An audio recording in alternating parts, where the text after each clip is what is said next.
I'm Mary Miller, and I was the official nail puller of all the nails in the wall. And I'm Jeff Miller, and I assisted Mary in pulling nails and other cleanup areas.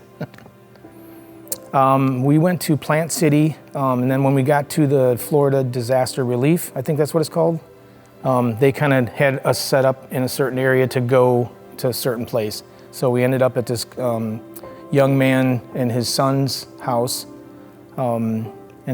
They were flooded due to some electrical outages and the pumps quit working, and the whole neighborhood was under 3 feet of water, so it was devastating to a lot of them. While you guys were there, what did you experience? What was your experience? When we got there, I just looked around and I thought, oh my goodness, they've lost everything. Their refrigerators, their stoves, their walls. I mean, we literally had to cut their house in half, and it was just, I couldn't imagine losing all that stuff. And the Luther, the father and the son, they're both named Luther, had lived there. Luther had been raised there, so I'm sure it was quite devastating for him to see his house just totally disassembled. The experience was awesome. We had talked a long time about getting outside of our own little world. Acts 1:8 tells us Judea, Samaria, ends of the earth. So we're going to start with our Jerusalem and our Judea right here in our hometown, in our community. When we moved down here, we ended up in Alpine Village, which is a retirement community. And there's a lot of people that are just too old to be able to even do those little things like yard work and washing their house and those kind of things. So we just wanted to help out there. We're starting there. We got into the church and we saw that there was some good outreach going on here, so we wanted to get involved here and just keep on moving. Came there to do disaster relief, right? And so you never know really what we were getting into, but what was kind of your big takeaway from this experience? My God moment was just how 8 people can come together and with little instructions just told, this is what needs to happen, and we all just jumped in and did it. I mean, we didn't stop until our drill sergeant Roberta told us that it was time for lunch, and then but there's a job for everybody to do. No matter how old you are, no matter how young you are. My 87-year-old mother-in-law was sweeping the floors at least 5 times, because every time she'd get it done, we'd make a mess again and she'd have to go back and sweep it again. But she worked as hard as anybody else. So, I mean, there's a job for everybody to do. What about you, Jeff? Any other God moments that you saw? I think the God moment for me was when you asked if we were all interested in that. And, God just pricked my heart right then and said, this is what you've been waiting for. This is what you're to do. And it was just a little bit of a sense of duty and a lot of a sense of conviction to try to be generative in our old age now that we're retired, get out there and help other people. Why were you willing, and what compelled you to be willing to take part in something like this? And then when the call came, did you feel prepared?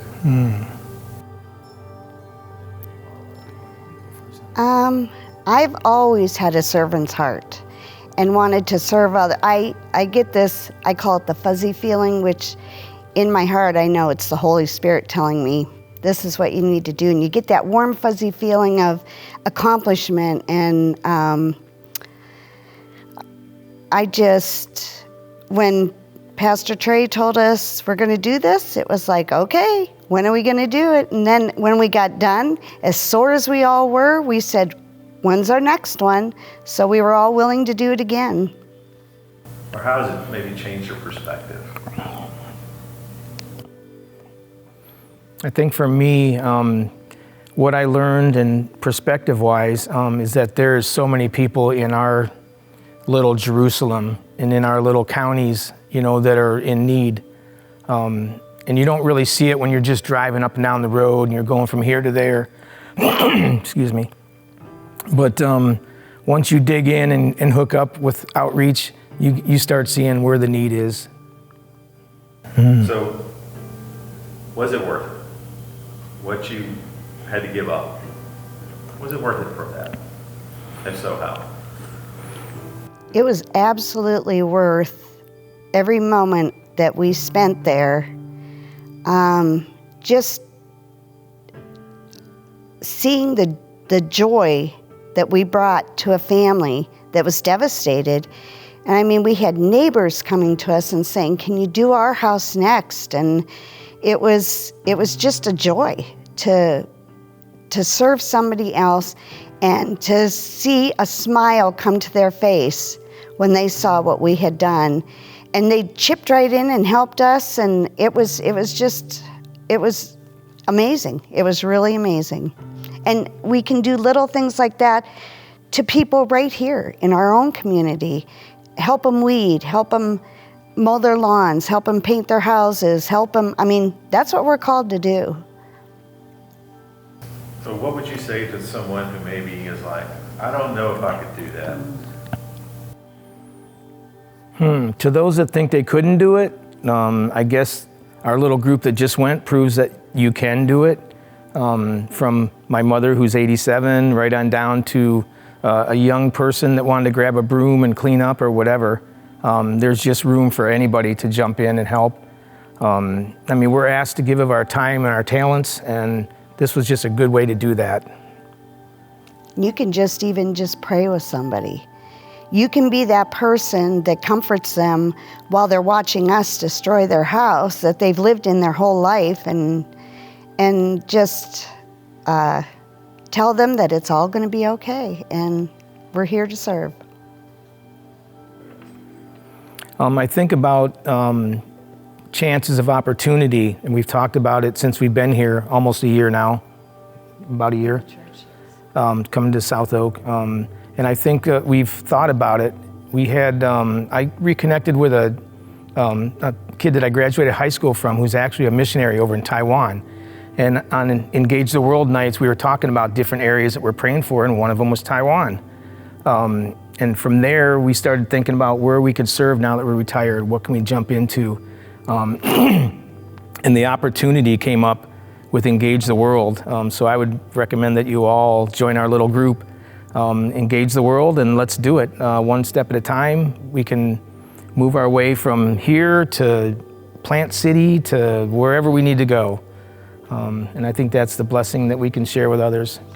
We found out on one of our nights that Pastor Trey said, I'm going to contact some people and see where we can help some people. And by the next week, he said, well, we're going November 8th, and we're going to Plant City, and be here at 6:45 or 5:45. So we all were here, loaded up the tools and stuff, still didn't know what we were going to do, but just were ready to go. We loaded up the van, got to Plant City. We went to the home base where that is just a phenomenal thing with disaster relief. They have it all figured out, all set up, told us exactly where we were going, and then we still didn't know what we were going to do. Then it was like, okay, you're going to take this house and cut every wall off 4 feet high. You're going to pull all the nails out of the wall. You're going to take all the carpeting strips that are truly nailed into the floor up. You're going to clean it all up, take all the cupboards out, take all the toilets and bathtubs and sinks, and everything has to go, everything.